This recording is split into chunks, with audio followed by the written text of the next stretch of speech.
Hi dear student, मैं आपकी Gauri ma'am Gauri steno word में आप सभी का स्वागत करती हूँ।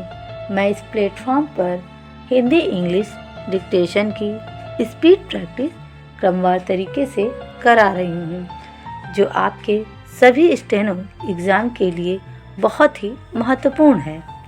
तो आइए अब डिक्टेशन स्टार्ट करते हैं। Magazine exercise 53 start.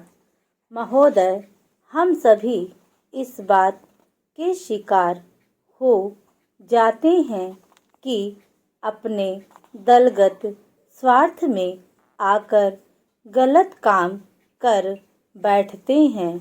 कभी भाषा और कभी किसी प्रदेश के स्वार्थ में ऐसे प्रश्न उठते हैं जो हमारे राष्ट्र की एकता को कमज़ोर करते हैं। अभी एक माननीय सदस्य ने यह प्रश्न उठाया और आरोप लगाया कि भारत सरकार कुछ प्रदेशों के साथ इंसाफ नहीं करती। भारत सरकार कुछ प्रदेशों के प्रति पक्षपातपूर्ण नीति अपनाती है। यही मनोवृत्ति है जिसमें एक प्रदेश को दूसरे प्रदेश के विरुद्ध भड़काया जाता है, एक जाति को दूसरी जाति के विरुद्ध खड़ा किया जाता है, एक धर्म को दूसरे धर्म के विरुद्ध खड़ा किया जाता है और एक भाषा और दूसरी भाषा वालों के बीच में भड़काव पैदा करके लड़ाई पैदा की जाती है।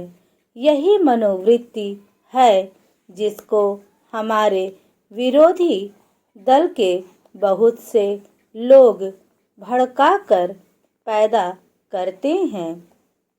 उनकी अपनी गलत नीतियों के कारण विशाल दृष्टिकोण नहीं होता है और वे ऐसे प्रश्नों को उभार कर अपना स्वार्थ सिद्ध करते हैं।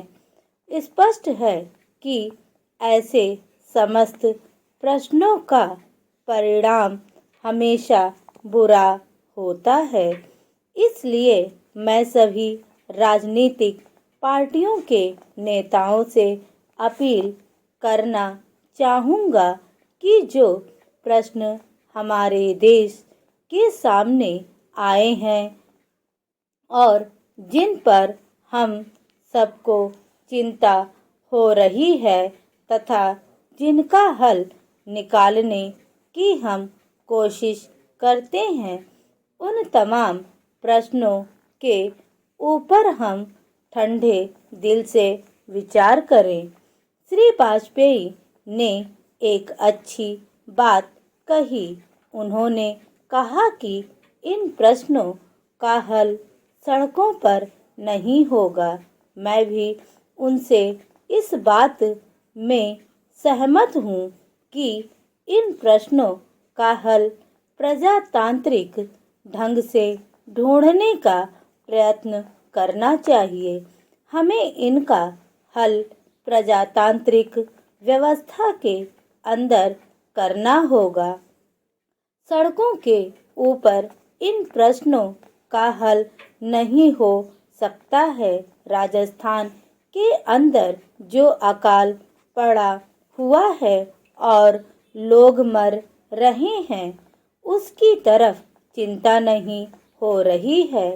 अब राजस्थान में जो संकट है और इस तरह के जो दूसरे प्रश्न हैं, उन पर हम लोग एक साथ बैठकर गंभीरता से विचार करें और उनका हल तलाश करें।